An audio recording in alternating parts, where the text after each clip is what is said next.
You've heard me say in several interviews about why I started to write. And the answer I gave has been accurate, although there's something more to it that I never shared with anyone until now. Writing was something that I wanted to do since my, I would say, seventh grade in a place called junior high school. Now we call it middle school. And I took out a pen, paper. It was during the PE class. The rain was falling, so we couldn't go out. And all of a sudden, I began to write. Now, I didn't know what I was writing, but I was writing something. And the thing was, I liked it so much that every time it rained that year, I just asked for paper and pen and started writing. But here's the one thing that I never share with anyone in all the interviews I've done. I grew up an only child. And as an only child, especially in the area I lived in, South Los Angeles, I have friends, but we didn't go to the same school together. And that meant that I was alone pretty much all the time.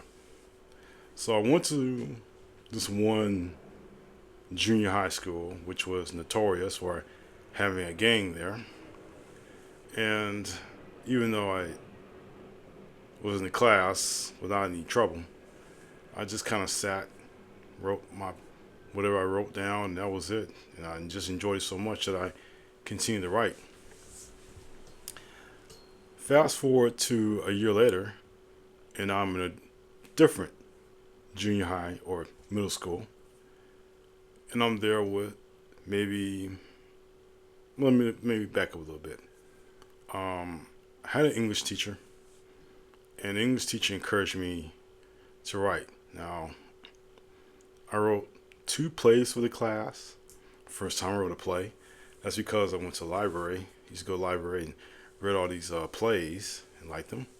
Can't remember them now, but it's so long. But I remember the structure and the style of the speaker and the setting and all that. And I wrote a play or two of them in this class, which was it for the semester. And I enjoyed writing that for so long, but it also gave me a sense of pride. I felt really good writing those plays, and I continued. Here's the interesting part, and I think is a very critical part. My ninth grade year, before school started, I said I'm going to write, a series of short stories once a month, and at least 20 pages, printed, print my stories out, and I want to write a story a month and see how that works. I was writing these stories in homeroom, or you may call it advisory now, but in homeroom I was writing these stories, and I had my homeroom teacher come up to me and say, "What are you writing?" And I told her I'm writing a story. It was a detective story which one day I will produce to the world for you to judge by yourself. But I wrote a story. She saw it, and she was very interested in what I was writing. Um, Comes to find out, here's the critical part. I told her that I wanted to write for television because I grew up watching television, and because I was so involved writing, again, writing made me feel good, that I wanted to write for television. So she introduced me to her husband, who was a television writer, and who early on discouraged that notion very quickly. He said, "Don't do it, don't do it." And this is way back when, right? So he said, "Don't do it, don't do it." So I gave up on the idea of writing for television, and just kind of kept on with the idea of writing for myself, which I did. Um, I wrote for myself, continued to write these stories. Here's another critical part. She, when my home teacher asked for one of my stories, stories I already wrote. She took that story and showed it to the other English teacher or an English teacher. And then he would make all these marks, paragraph marks. This needs as a paragraph. This sentence needs to be restructured. The dialogue's not sounding right. That was my first editor, an English teacher in the same school that I was going. Said, hey, he was my first editor. He taught me the different marks. At first, I'm like, what? And I didn't know it then, but this homeroom teacher helped elevate my writing merely by showing me this is how you can write a proper story. I'll just take to someone who knows more than I do in this area, and voila. Or let me introduce you to my husband, who knows television writing. He's a television writer, and he will dismiss all that. And she didn't do this to discourage me. She did it because she knew that I wanted to be a writer. And basically, she made sure that she elevated me to that status, which after all this time, I'm so glad. I think the last time I tried to look for her, she had moved on. She had passed on. But the time I spent with her and the fact that she took an interest in me, a young man from this area, in this neighborhood, this community, who wanted to be a writer, and made it possible, made it all possible. And that just shows you. I know the questions come, was she black? She was white, but she was a nice, sweet woman who really took an interest in this young man, and for that, I'll be forever grateful. No matter what, I'll be forever grateful. All I can tell you is that writing to me was a way to get away from the loneliness that I felt as a young man.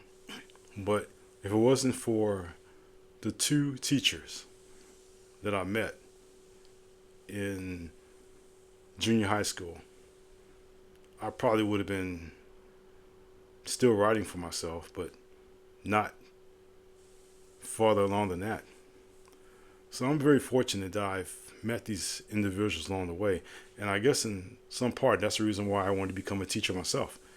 Because those two individuals recognized my talent. They recognized who I could become. And because of them, I am that person now, an author with several books to my credit.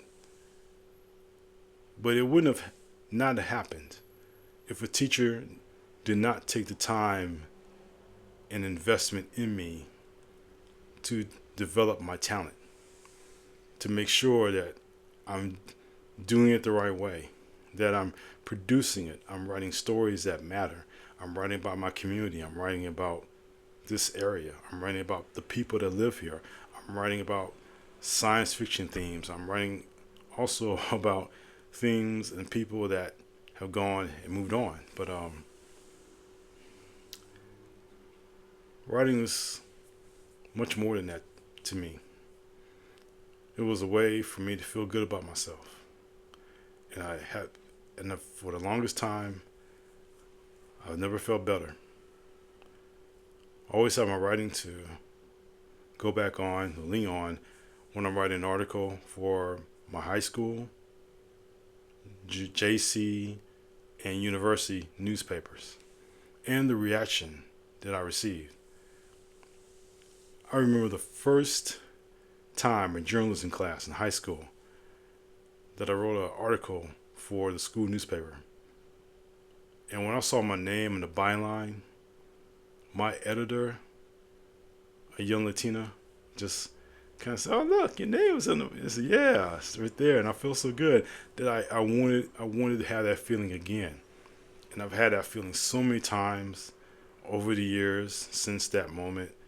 To see my name byline, now to see these books that bear my name, it feels good, and it should always feel good. It should feel as if you've done something worthwhile. So writing not only helps you through your dark times if you produce a piece of work in whatever publication you find it, it makes you feel so much better to know you contributed to your community, your city, your state, even your world. And that's a good feeling. And that feeling you should always have no matter what. You write it, you see it produced, and then next thing you know, if it's out in print or out in this digital space, you know you did a good job. So whatever your reasons are for writing, make sure it's positive, make sure it benefits you, and also, once it's out in print, feel that source of pride that you did something. You saw your name in print or on the screen, and that's something no one can take away from you. So with that, I want to thank you for watching this. It really means a lot to me, if you subscribe or like this. And until next time, always in closing, take care.